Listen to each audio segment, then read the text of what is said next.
Pronto. Então, continuando, hoje é dia 5 de novembro, nós estamos tendo aula de embriologia para a turma 20A da biologia. A filmadora parou, nós estamos continuando falando de placenta, tá bom? Então, nós temos aqui o modelo, né? Estamos falando do modelo aqui, em que tem o modelo e aqui está a figura do livro, né? Em que você teve a formação da membrana amniocorial. E isso aconteceu com 3 meses e resultou na ocupação de todo o espaço interno do útero, que obviamente vai continuar a crescer para que o bebê possa crescer junto, tem espaço para o crescimento. Ok? Quando você formou a membrana amniocorial, juntou o epitélio amniótico com o córeo e, como consequência também desse crescimento, juntou a decídua parietal, que é essa de dentro, né? Essa aqui, ó, decídua capsular, que é essa de dentro aqui, com a decídua parietal, que é essa de fora. As duas se juntaram, então, a capsular com a parietal, formando duas decíduas unidas aqui. Ok? Tranquilo? Tá? Tudo bem com a amniocório? Vamos falar de placenta, então? Vamos lá, hein? Bem, para falar de placenta, eu preciso começar antes do surgimento da placenta, no que a gente chama período lacunar, que é quando o embrião, período pré-lacunar, que é quando o embrião está invadindo, erodindo o útero, lá entre o 7º, 8º, até o 9º dia. Ele está invadindo o útero, o sincício trofoblasto libera enzimas, ele vai escavando o interior do útero, tá? E aí é o período pré-lacunar. Depois, forma um período, vem o que a gente chama período lacunar, que eu gostaria de mostrar aqui para vocês, tá? Deixa eu tirar, isso aqui foi da aula mais cedo, né? Vou apagar isso aqui, para usar isso aqui para contar para vocês como a história ocorre. Então, imagina o seguinte, você tem um vaso sanguíneo, lá no interior do útero. Esse vaso está aqui, ó, olha, assim. Tudo bem? O sangue está vindo de lá para cá, seguindo para cá o sangue, tá? Aí vem o embrião, libera enzimas digestivas e vai arrebentar esse vaso. Mas não só o vaso, o tecido conjuntivo em volta dele, ó, vai ser arrebentado. Faz um buraco, que a gente chama de lacuna. Tá? Aí o que acontece? O sangue vem, está vindo de lá para cá, vaza e enche essa lacuna. Pronto. Tá? Tudo bem? Aí, o que o bebê faz? O bebê, a parte de fora dele, o córeo, vai lançar uma expansão, uma velocidade coriônica aqui, ó. E aí, o que ele consegue fazer? Ele consegue, por difusão e osmose, obter os compostos que ele precisa. Por exemplo, o oxigênio. Tá? Então, ele vai conseguir fazer uma captação de nutrientes assim. Tá? Bem, isso é uma lacuna, tá? Esse espaço, esse buraco, é o que a gente chama de lacuna, tá? O que a mãe faz, então? A mãe, lembra que esse bebê está liberando compostos. Esses compostos vão fazer com que a mãe tenha respostas para ajudar o desenvolvimento do bebê. Uma das primeiras respostas é essa aqui. Pensa bem, você tem um buraco aqui, né? Esse buraco não pode ficar, tá? Esse buraco no vaso não pode ficar. Então, o que a mãe vai fazer? Ela vai recompor o vaso, ela precisa recompor o vaso. Ela não pode ficar com vasos arrebentados. A gente não fica com isso. Só que na hora que ela recompõe o vaso, ela faz aquele vaso com buracos na parede, que a gente chama de sinusoide, né? Vaso sinusoide. Pronto.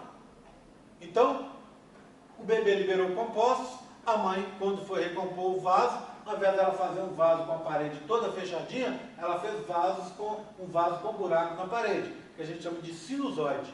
Tá? E aí o que acontece? Por que o sinusoide é importante nesse momento? Porque o sinusoide permite a saída de sangue para cá. E óbvio, a captação de sangue também. Lembra que o embrião estava com a velocidade enfiada aqui? Então ele vai continuar conseguindo captar o nutriente que ele precisa dali, já que o sangue está vazando para essa lacuna. O que você tem depois?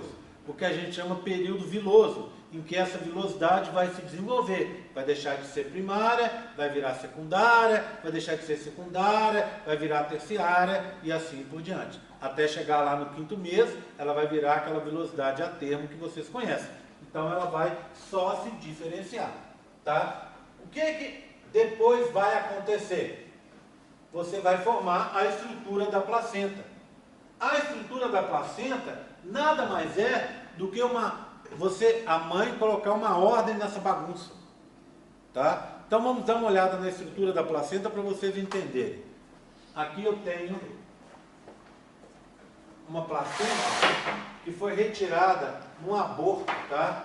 Num aborto, olha aqui, ó. O que você tem aqui, ó? Na verdade, não foi nem aborto, eu acho que foi uma retirada do útero inteiro, no caso de câncer, ou da tuba, no caso de uma gravidez tubária, tá? Então conseguiu retirar a estrutura inteira, olha aqui, ó. Viu? O que é isso aqui atrás, ó? O âmago, onde está o bebê está lá dentro. Isso aqui é uma figura do livro. Ele diz até que tem um cotovelo de um bebê aqui, ó, de 13 semanas. Eu nunca vi esse cotovelo, mas diz ele que tem, tá? Então tá aqui, ó. Aqui está a placenta, essa parte de baixo, tá vendo? A placenta é toda subdividida em regiões. Cada regiãozinha dessa a gente chama de cotilédone, tá? Então as subdivisões da placenta são os cotilédones. Então vê bem, aqui estaria a parte fetal da placenta, o bebê estaria boiando aqui. Isso aqui tudo faz uma bolsa, que é o que? O âmino. O bebê está boiando lá dentro do âmino, tá? Aí você tem uma membrana, que é a membrana âmino-corial, do lado de fora, que está boiando aqui. Esse, tá, é o cordão umbilical. Então você tem duas artérias e a veia aqui. O cordão é revestido pelo epitélio amniótico, assim como a parte interna dessa cavidade. Então eu dobrei aqui para a gente poder ver. Embaixo o que você tem? Vasos sanguíneos. Então você tem um montão de vasos sanguíneos. Olha aqui. Daqui a pouco eu vou falar sobre isso, tá? Aqui são as vilosidades, que eu já falei mais cedo. Aqui está a estrutura da placenta. Então, olha, essa é a parte fetal e essa é a parte materna da placenta. Então, o que você tem nessa parte materna? Aqueles cotilédones, essa série de bolinhas aqui, são os cotilédones. Se eu pegar uma bolinha dessa, olha ela aqui, e ampliar essa bolinha, vamos ampliar, ó, olha aqui, ampliei, pronto. Vou pegar uns 3, 4 bolinhas dessa aqui, bolinhas, regiões, subdivisões do cotilédone, tá? Se eu pegar essas subdivisões e dar uma olhada, em corte, eu vou ver uma estrutura assim, ó. Aqui, tá? Bem, então o cotilédone é cheio dessas subdivisões. Cada cavidade dessa é um seio interviloso. Seio é cavidade, interviloso é uma cavidade entre vilosidades. Então, no seio interviloso estão colocadas as vilosidades, tá vendo? Ó, aqui está uma vilosidade coriônica terciária, tá vendo? Lembra da história do manto citotrofoblástico que eu falei mais cedo? Olha ele aqui, ó, prendendo essa velocidade aqui nessa região amarela. Que região amarela é essa? É a decídua basal. Então tudo isso aqui é decídua basal, tecido da mãe. A decídua basal manda divisões, tá vendo? Que são os septos intervilosos, que separam as cavidades que são os seios intervilosos. Seios, cavidades. Interviloso, cavidade entre as vilosidades, onde estão inseridas as vilosidades coriônicas terciárias. Tudo bem? Bem, como é que funciona então? Lembra que eu contei que a bagunça estava arrumada? Olha o que vai acontecer aqui, ó. A mãe manda sangue para lá dentro, tá vendo? Para dentro do seio. E depois puxa esse sangue de volta. O sangue que está chegando, olha, nesse vaso é vermelhinho. Por quê? Porque é um sangue oxigenado. Que vaso que leva sangue oxigenado? Artéria. Então a artéria joga o sangue oxigenado aqui e uma veia vai captar esse sangue. Essa região está indicada em azul. Por quê? Porque é um sangue já pobre em oxigênio. Enquanto o sangue está no seio interviloso, ele está boiando a vilosidade, tá vendo? E aí a velocidade vai captar os nutrientes que são importantes para o bebê, e mais o oxigênio, e mais os outros compostos. E, por outro lado, o bebê vai liberar os compostos que não interessam para ele, que vão ser levados por esse sangue, entre aspas, sujo, que vai ser limpo lá na circulação materna. Bem, então vamos falar um pouco sobre a história do sangue. Vou retomar ao que eu tinha dito para vocês. Como é que é a história? O sangue que vai nas veias é o sangue venoso. O sangue que vai nas artérias é o sangue arterial. Qual que é a diferença de um para o outro? O sangue venoso é rico em CO2. O sangue arterial é rico em O2. Tá? Bem, tudo bem. Mas, isso nem sempre é assim. Deixa eu contar para vocês de uma área do nosso corpo. Então, eu tenho esse modelinho aqui, ó, que é o modelo aqui da região do meu tórax, tá bom? Tá aqui. O que eu tenho nesse modelo? Pulmão direito, pulmão esquerdo, coração tá aqui. Aqui passa, olha, a aorta, tá vendo? A aorta tá aqui, certo? E aqui, ó, olha, eu tenho a região do sangue, está levando o sangue para o pulmão. Levando o sangue para o pulmão e voltando o sangue do pulmão para o coração. Tá? Então, essa região, então você tem, ó, presta atenção. Você tem o sangue vem do corpo e entra no coração. Ele vai entrar aqui pelo lado direito. Tá? Então, é o átrio direito. Daqui ele cai para o ventrículo direito e vai subir e vai para o pulmão, certo? Vai para os pulmões. Depois ele volta do pulmão, entra do lado esquerdo, ventrículo esquerdo, átrio esquerdo, ventrículo esquerdo, e sobe pela aorta, indo em direção ao corpo. Não é assim que funciona?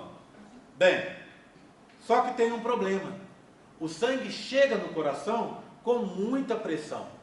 Ele vem de duas veias muito grandes, que são a veia cava anterior e inferior, tá? Superior e inferior, aqui. Elas vêm leva esse sangue para o coração com muita potência, muita velocidade. Ele entra no átrio direito, vai para o ventrículo direito e aí tem que ir para o pulmão. Imagina a estrutura do pulmão. No pulmão você tem o quê?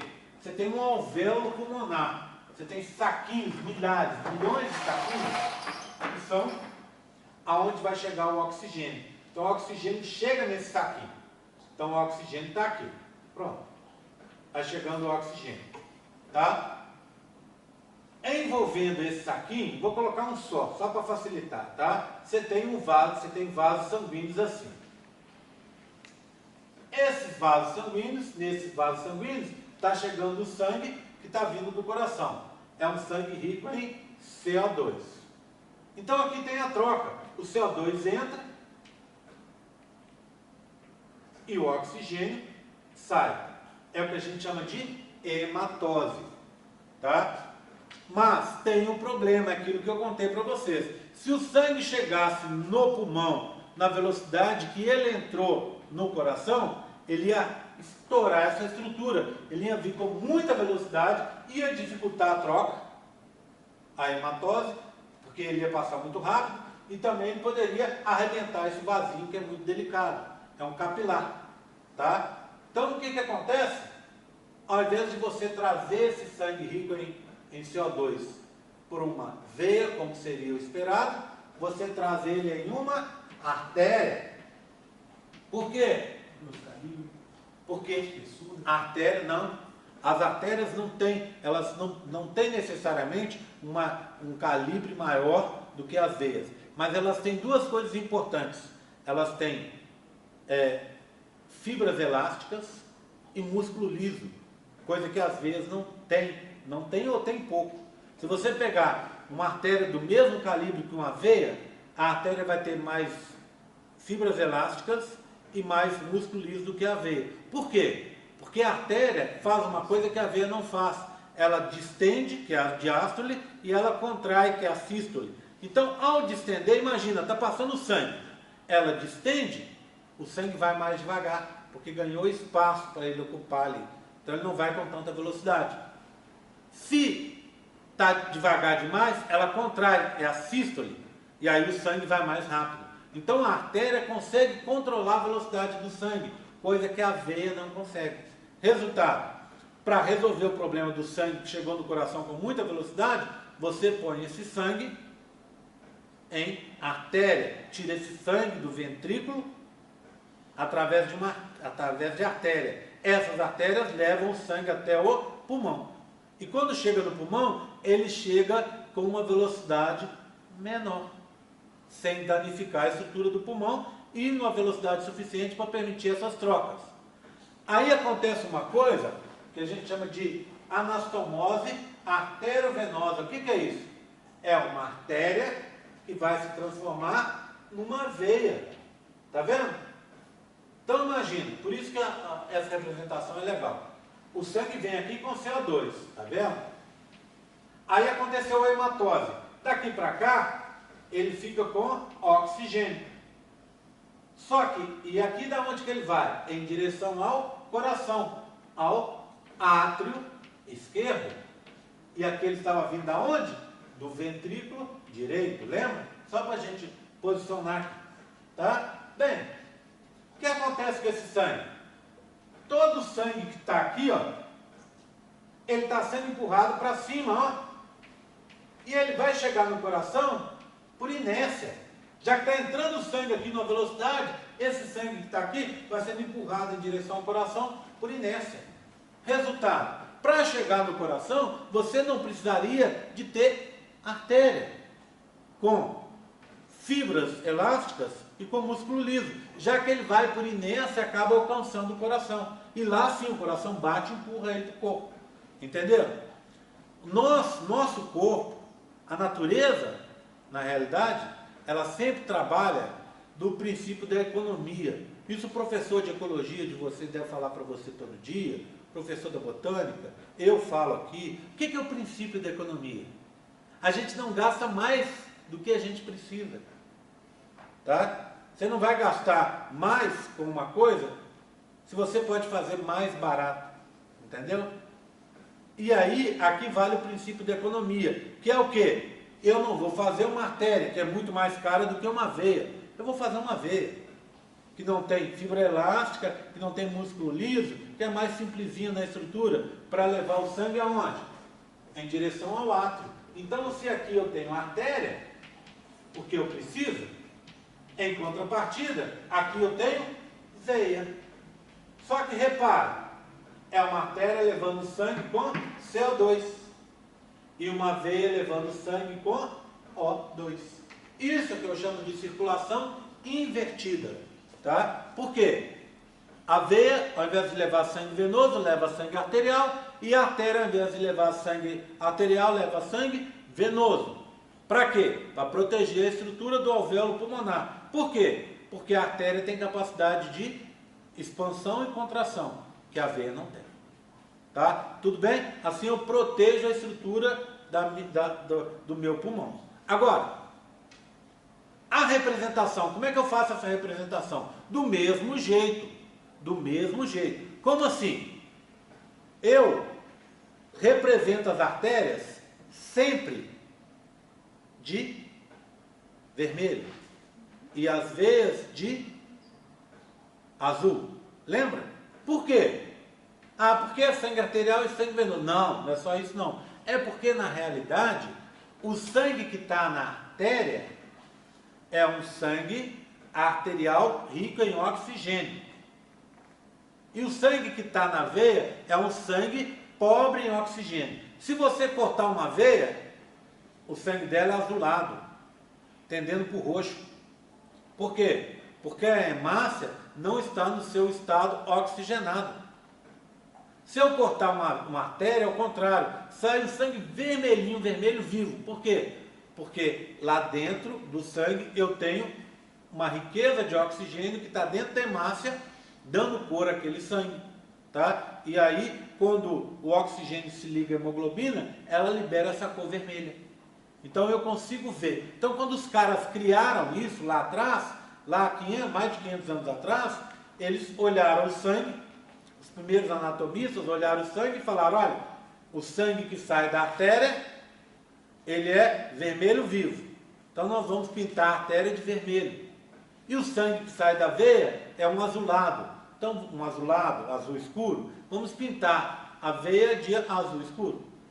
Só que agora a artéria está levando o sangue vermelho, levando o sangue azul, e a veia está levando o sangue vermelho. Por isso, aqui você muda a representação. Aqui você vai ter uma artéria pintada de azul e uma veia pintada de vermelho. Porque o que interessa é a cor do sangue que está ali. E não se é sangue oxigenado ou desoxigenado. Entenderam? Tá? Tudo bem? Dito isso, eu posso voltar para o meu modelinho. Gente, eu gostei tanto dessa minha ideia que eu também vou bater uma foto para lembrar de fazer um modelo para a turma que vem, tá? Deixa eu bater uma foto aqui, ó. Igual eu quero que vocês façam, tá? Quando tiver uma coisa bacana que vocês queiram guardar, tá? Pode, fica à vontade para bater a foto na hora que vocês quiserem. Então, vou voltar ao meu assunto aqui, que é a parte final da aula e a parte em que vai ter questão que vai cair na prova de vocês, tá? Presta atenção que essa questão vai cair na prova. Ou uma ou outra, ou as duas. Tá? Uma certamente vai estar na prova 3. Porque essa parte é muito importante, tem que guardar. Quando você responder isso lá na prova, você vai mostrar para mim que entendeu da anatomia da placenta, que você sabe o que é fluxo invertido, que é circulação invertida, e que você sabe o trânsito de um lugar para o outro, desses elementos. Então, olha aqui, eu tenho uma estrutura aqui e tenho as coisas que eu já escrevi aqui do lado de cá. Presta atenção, vou começar com o oxigênio. Oxigênio. Qual que é o caminho do oxigênio? Ora, Gé, o oxigênio vai da mãe para o feto, não é? Não é esse o caminho do oxigênio? Tá? Então, o oxigênio, ele está na mãe aonde? Na artéria. Está aqui, ó. Está aqui. Vermelhinho. Na mãe, circulação normal, não é invertido. Então ele vai, cai aqui, ó, no seio interviloso. Então ele vai e cai no seio interviloso. Aonde ele está? Ele está dentro da hemácia. O oxigênio fica dentro das hemácias, associado com a hemoglobina, Hg. Escrevi aqui, ó, hemoglobina, Hg. Tá bom? O que acontece? Esse sangue cai todo aqui, ó. Entrou dentro do seio interviloso. Aí o que tem que acontecer com esse sangue? O oxigênio vai se dissociar da hemoglobina. Se separa da hemoglobina. Aí ele sai da hemácia. Se ele sair da hemácia, aonde que ele cai? Na parte líquida do sangue, que a gente chama de plasma. É o plasma de quem? Da mãe. Concorda comigo? Cai no plasma da mãe. Está aqui, ó, boiando aqui. O que ele vai fazer agora? Atravessar uma coisa que eu chamo de barreira hematoplacentária. O que seria essa tal dessa barreira hematoplacentária? É uma barreira que separa o sangue da mãe do sangue do bebê. Barreira hemato. Hemato é sangue. Que sangue? Sangue da mãe. Placentária. O que é placentária? É a placenta, a estrutura da placenta que vocês estão vendo aqui. Tá? Então, ele vai atravessar a barreira hematoplacentária, que de fora para dentro, não ele está do lado de fora? Ele não está no seio? A barreira é isso aqui, ó. Tá? O que você tem na barreira? Sincício trofoblasto, citotrofoblasto, mesoderma extraembrionário, tá? E o endotélio do vaso. Então, de fora para dentro você tem sincício, citotrofoblasto, mesoderma extraembrionário e a parede do vaso, que eu chamo de endotélio. Então o oxigênio tem que atravessar essa barreira de fora para dentro. Sincício, cito, mesoderma e endotélio. Aí ele cai dentro do vaso do bebê. Em qual parte? No plasma, tá? Na parte líquida do sangue do bebê. E aí, o que ele faz? Ele cai no plasma do feto, entra na hemácia e se liga à hemoglobina. Tá? Aí ele vai ser transportado para o bebê do bebê invertido, por uma veia, que a gente chama de veia umbilical. Resultado, começou numa artéria, terminou numa veia. Tudo bem? Começou na artéria da mãe, terminou na veia do feto. Tá? Ok? Tudo bem? Oxigênio é isso. Vamos ver do lado de cá o CO2. Eu estou dando exemplo de oxigênio e CO2, mas eu poderia dar exemplo de qualquer desses compostos, porque a estrutura é a mesma, tá? Tudo bem? Então vamos dar uma olhada no CO2, tá? Vou pegar aqui, ó. Vou apagar essa parte de cima que está ali poluindo o nosso quadro, para a gente poder ver. Só um segundinho. Então vamos lá, hein? Aí. Pronto, ó. Apaguei, para a gente poder ver, tá? CO2. Primeira coisa que eu preciso saber. CO2 vem do feto para a mãe. Tá? Onde tem o CO2 em excesso? No feto. Ele tem que ir para o corpo da mãe para ser liberado, jogado fora. Eu tenho uma perguntinha sobre, a partir do momento que ele chega na veia do feto. Sim. O pulmão do feto, obviamente, não está em funcionamento. Chega na veia, vai para onde no corpo? Ele vai para o coração. Ele vai, na verdade, ele vai passar em todas as partes antes do coração. Ele vai irrigar a parte de trás do corpo do bebê, ventral e posterior do bebê.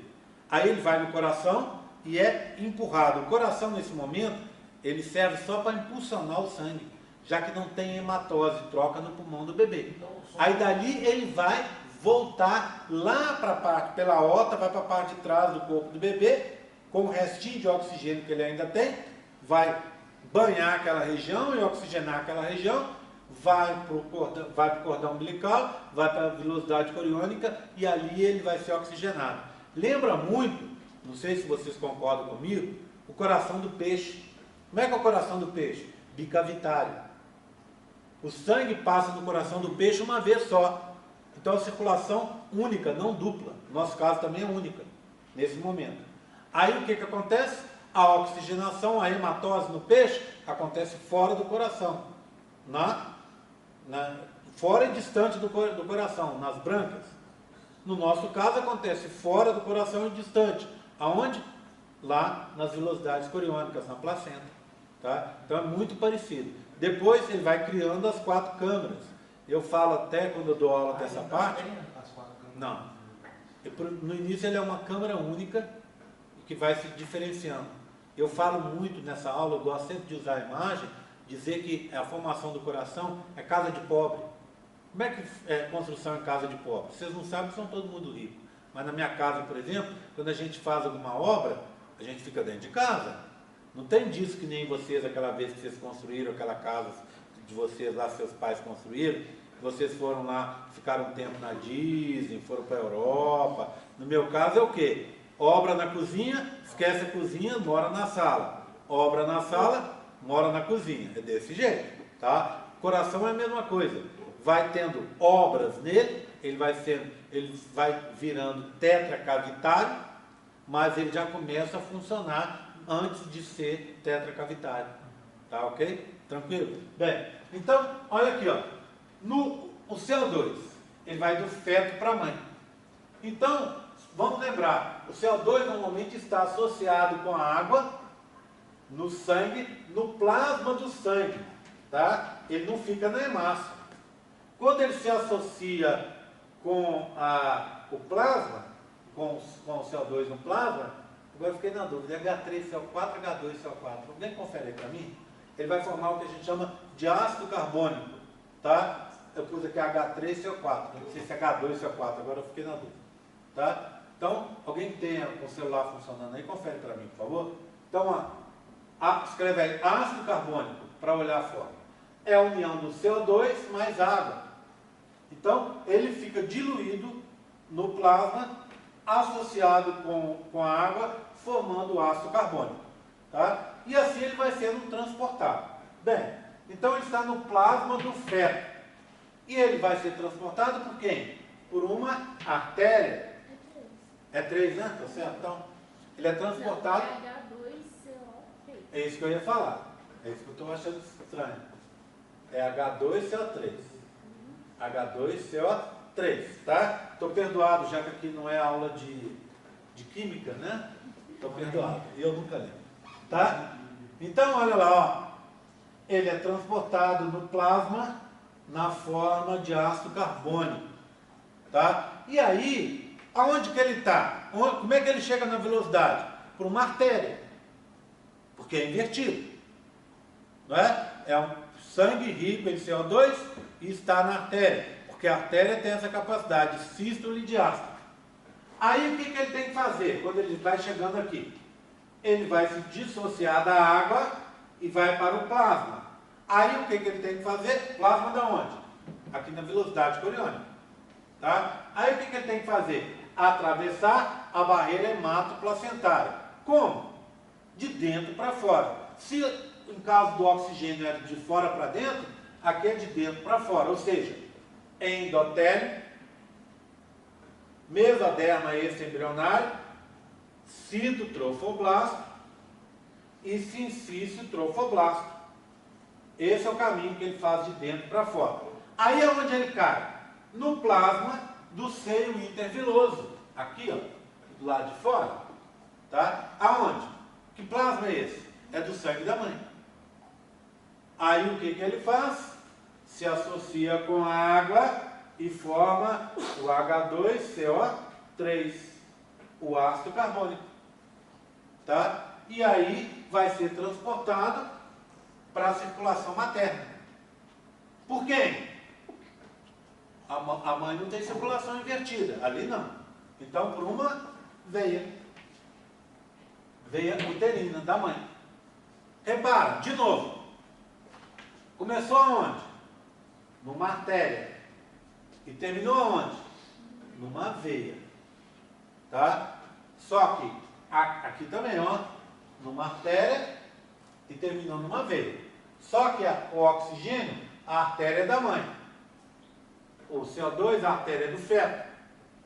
A veia no oxigênio é do feto. A veia aqui é da mãe. Tá? Tudo bem? Tranquilo? Dá para guardar isso?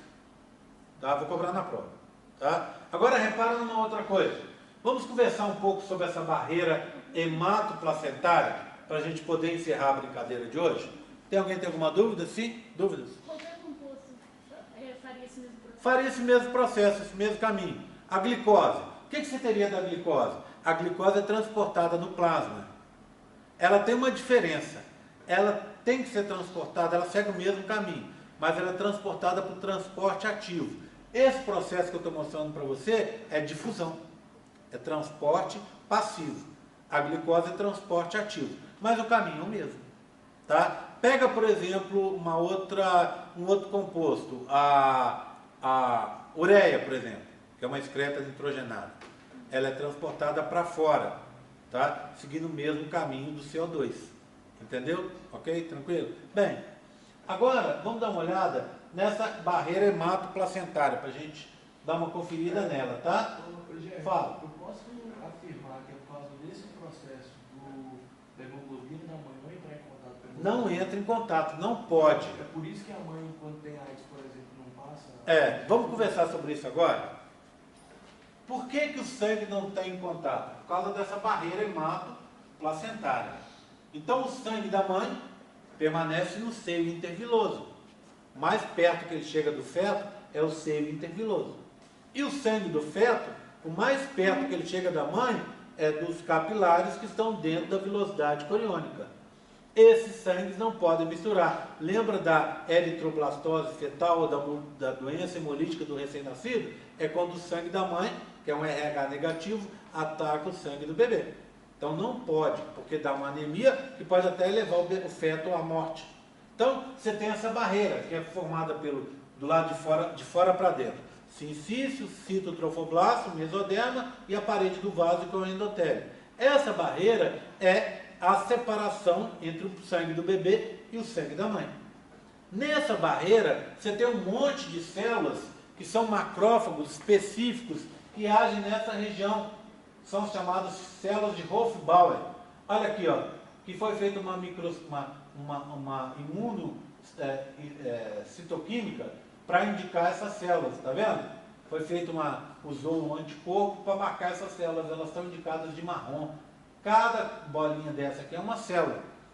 Então olha como é cheio dessas células aí. São as células de Wolff-Bauer. São macrófagos, células fagocitárias, que vivem nessa região. E elas evitam com que compostos que fariam mal para o bebê consigam atravessar a barreira. Elas atacam tudo quanto é composto. Então elas vão proteger o bebê de quase todas as ocasiões.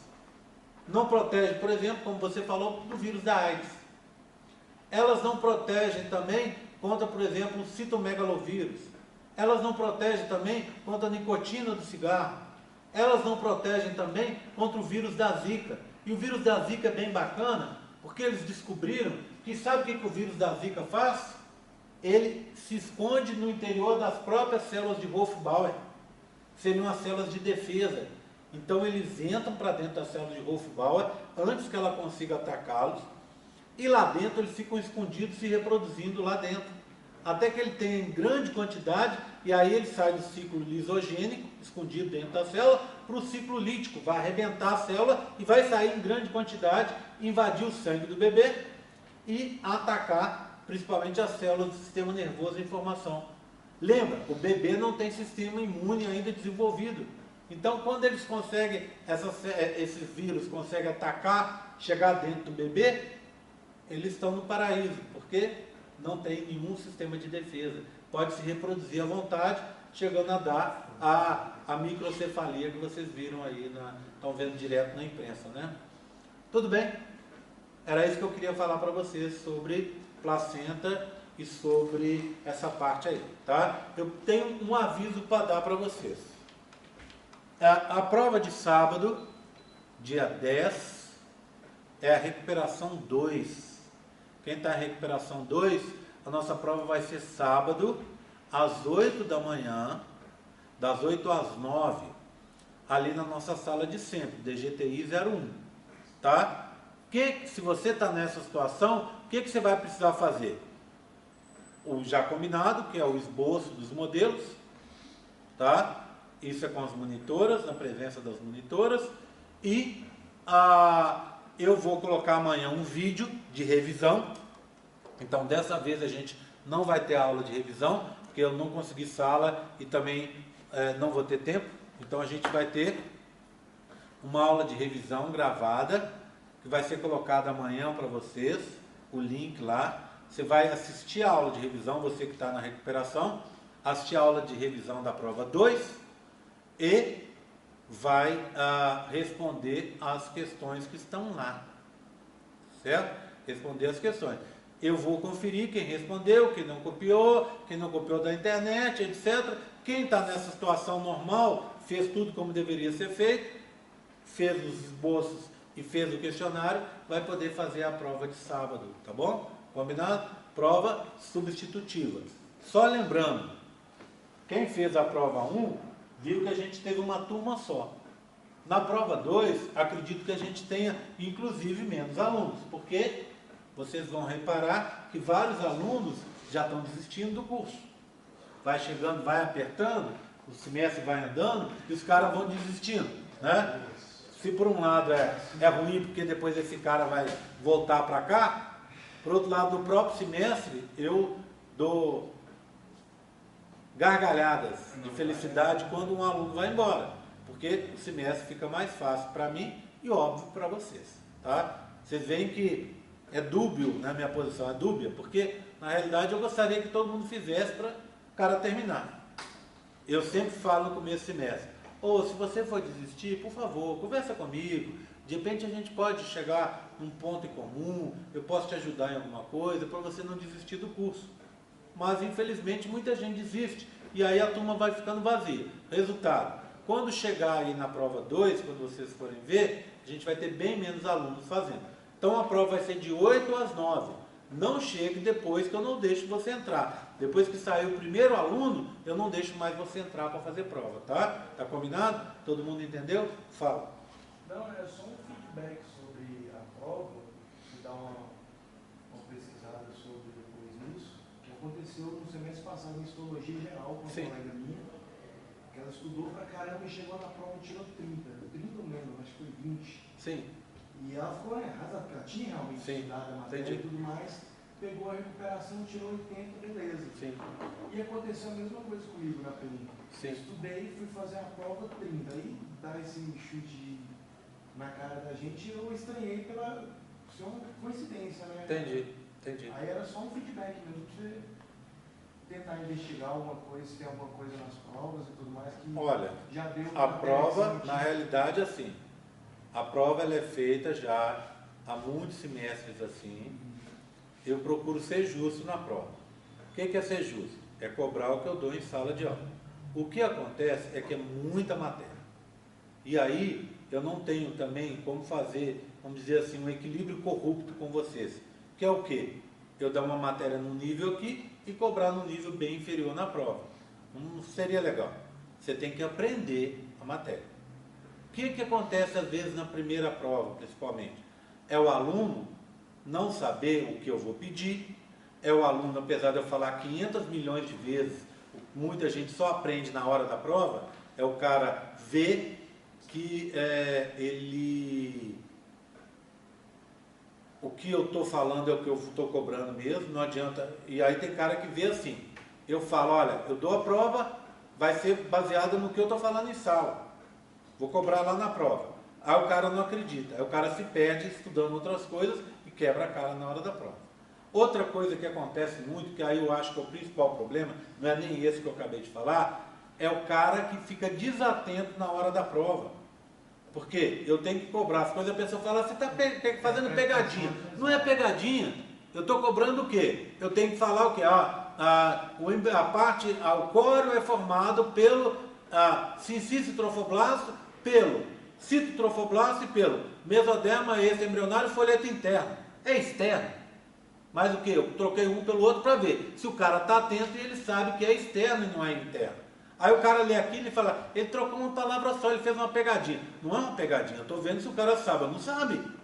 Tá? Eu não vou colocar lá pelo epitélio amniótico, pela membrana de Heuser, uma coisa totalmente esdrúxula fora do cabimento, que aí é entregar a questão para o cara. Você entendeu? O que acontece? Isso é uma... Então eu acho que na maioria dos casos é falta de atenção. E o segundo, infelizmente, em alguns casos, é desinteresse mesmo. Tá? Não vou dizer que seja o caso de nenhum de vocês, certo? Mas tem gente que o cara não estuda. E é o que eu falo, nada, absolutamente nada, o pessoal vai substituir a necessidade de você assistir de novo a aula, de você anotar, de você olhar no livro, de você olhar nos slides. A pessoa não faz isso. A pessoa vai para a prova com a cara e coragem. E chega lá e pum! Qual que é a tendência? É dar errado. Eu comecei fazendo prova aberta para vocês. Era um trabalho imenso. Aí um dia alguém virou para mim e falou, faz múltipla escolha. Você está com 150 alunos. Eu virei, puxa, eu não concordo com múltipla escolha. Aí eu fiz um teste, fiz múltipla escolha, fiz um primeiro semestre. Eu fiz prova aberta e depois múltipla escolha. E reparei que a nota dos alunos na prova aberta e na múltipla escolha era equivalente, ou seja, o aluno que vai bem na aberta, ele vai bem na múltipla escolha. O aluno que vai bem na múltipla escolha vai bem na aberta. Então, melhor, vamos para a múltipla escolha que o resultado sai no ato. Eu estou sempre procurando melhorar. Essa história dos vídeos, você estudar antes da aula, eu estou com uma esperança imensa. Porque, como eu disse para vocês, o sucesso de vocês é o meu sucesso. Eu sou muito diferente de colegas meus aí, que acham que o fracasso do aluno é o sucesso dele. Eu falo assim, como assim, meu? O cara chega e enche a boca para falar em reuniões aí de professores que a gente tem. Aqueles alunos são tudo burro. Olha lá, eu tive 90% de reprovação. Os caras não estão afim de nada hoje em dia. Aí eu olho para a cara dele e falo assim, meu amigo, na nossa época ninguém estava afim de nada também, não. Eu mesmo não estava afim de nada, não. Eu só estudava quando eu era obrigado a estudar.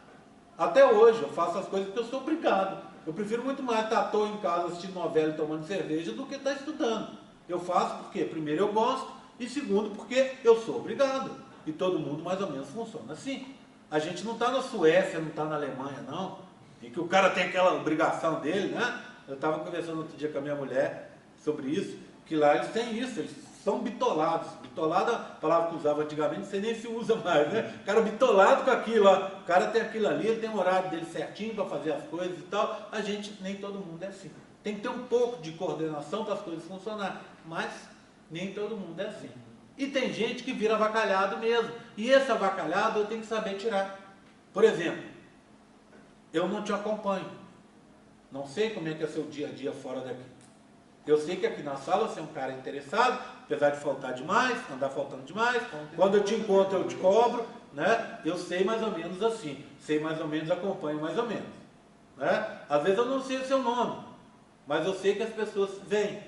Tá? Então, por exemplo, eu sei quem vem, quem participa, quem sai várias vezes da sala, quem fica, quem está aqui, quem pergunta, eu sei. Às vezes eu não sei o nome do aluno, mas eu sei quem é.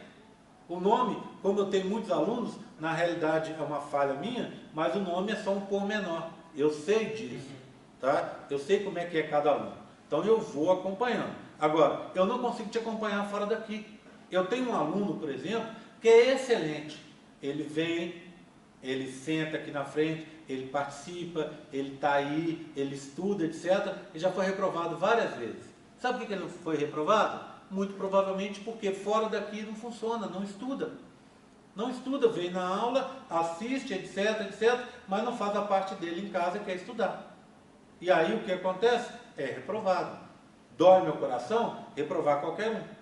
Mas, por outro lado, eu não posso promover, passar para frente para o cara que não está estudando. Porque você vai precisar disso depois. O professor vai te cobrar lá na frente. E aí você não tem como fazer. Esse é o meu papel, sou pago para isso. Então, é o que eu vou fazer sempre. Se tem erros, a gente vai corrigir. Por exemplo, eu ando mudando os estilos das questões, sempre na múltipla escolha, mas mudando o estilo. Voltar para a aberta não funciona, porque faz pouca diferença. Faz pouca diferença em relação ao resultado. E aí eu entro num problema que vocês não imaginam. Eu tenho que ficar 3 semanas, largar minha vida, ficar 3 semanas para corrigir uma prova. Aí o que eu teria que fazer para dar certo? Eliminar uma prova, fazer só 2. Resultado, 2 provas, aí eu passo a prejudicar todo mundo. Imagina ao invés de 3 provas a gente ter 2. Ia ficar muito mais difícil para vocês. Então uma solução de compromisso, que gere uma prova que seja fácil de ser corrigida no meu caso, que gere uma prova justa no caso de vocês, que prove o seu conhecimento. Ah, eu fui mal. Foi mal? Vamos ver por que você foi mal. Porque você não se adaptou ao tipo de prova, porque você estava desatento, porque você estudou as coisas erradas, ou porque você estudou as coisas certas, fez tudo certo e uma falha minha. Se for uma falha minha, eu estou disposto a arrumar. Se não for, é você que tem que correr atrás. Você está entendendo? E eu acho o seguinte, em relação a essa última coisa, a gente tem que fazer um meia-culpa até lá. Nesse caso, eu não acho que eu estou enganado. Eu acho que eu estou no caminho certo. Sabe por quê? Eu olho, por exemplo, o pessoal da nutrição. Tirando o pessoal da biologia, olhando o pessoal da nutrição. Que é outra turma que está tendo as mesmas aulas que vocês. Eu tenho muitos alunos lá que já foram aprovados, ou que estão na beira de ser aprovados. Tá?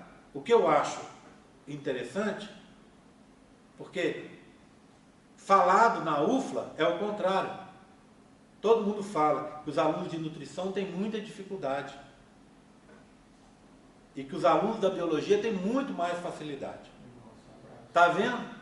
Então, quer dizer, será que é verdade? No meu caso, eu tenho visto, dos últimos semestres para cá, os alunos de nutrição com muito mais facilidade. Mas você pensa bem, o reflexo está aqui. Nós temos 2, 5, 7 alunos numa turma e 3 assistiram mais cedo. 10 alunos. Numa turma que eu acho que estão matriculados 21. Ou seja, hoje eu tenho mais de 50% de falta aqui. Faz diferença. A aula está gravada, aí você acha que eu não vejo? Eu vejo o acesso dos meus vídeos, por exemplo, esse vídeo aqui. Às vezes esse vídeo aqui, ele vai ter 5, 10 acessos.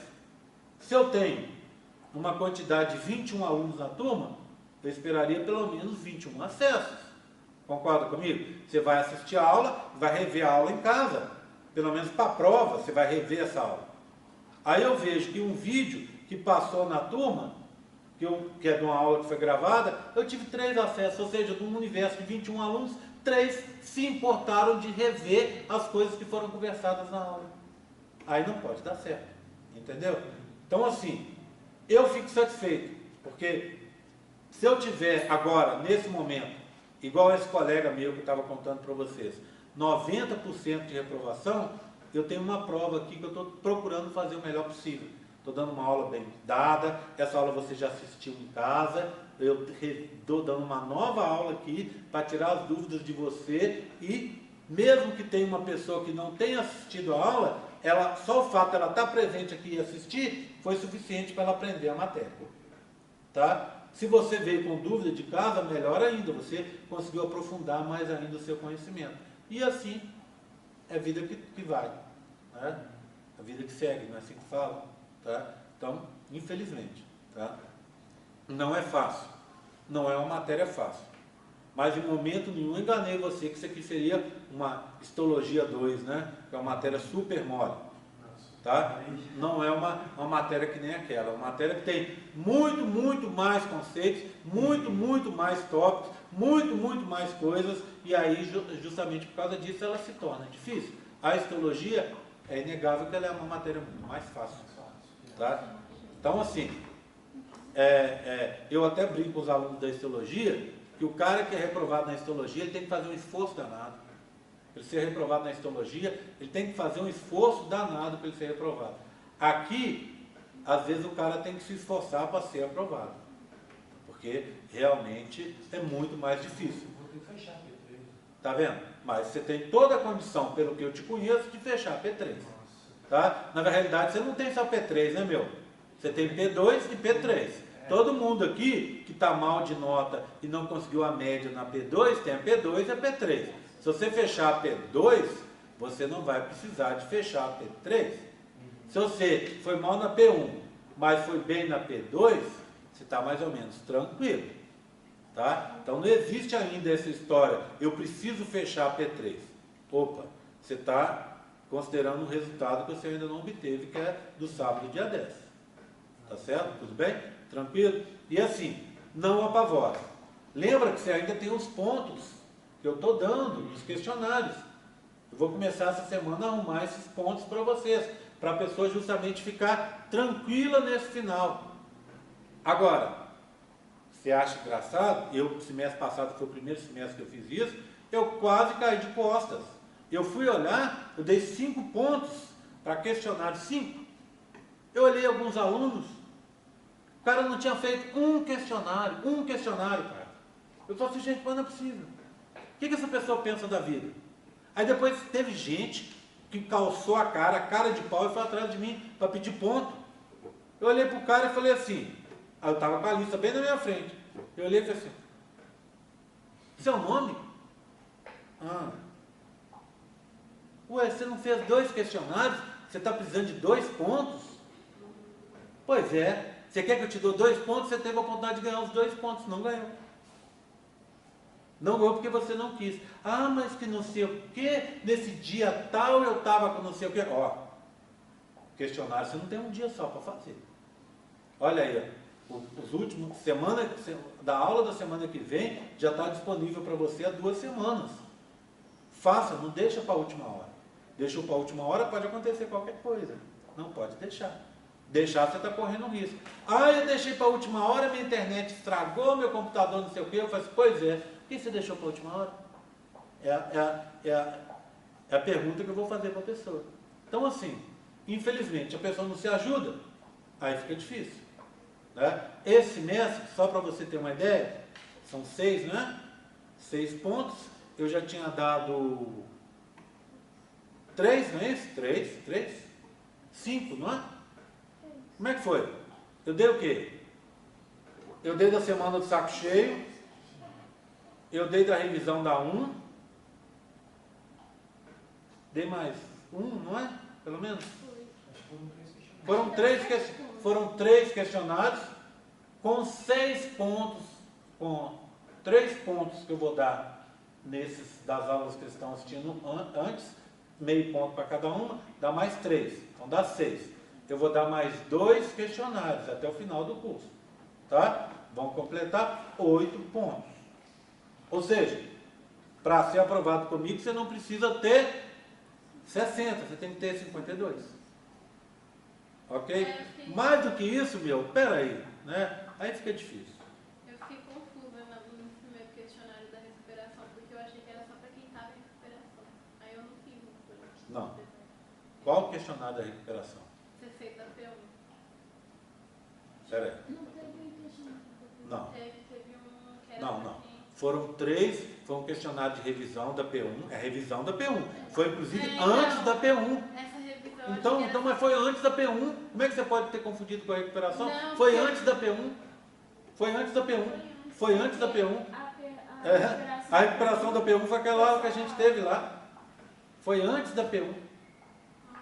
Tá? Então foi aquele, mais aquele da semana do saco cheio, e um no dia que não teve aula aqui, lembra? Negócio que teve aqui. Então foram aqueles 3 questionários que eu dei. Tá? 3 pontos. Agora eu estou dando meio em ponto em cada questionário, fazendo 6 questionários, 3 pontos. 2, 3 pontos, 3, 6. E até o final mais 2, 8 pontos.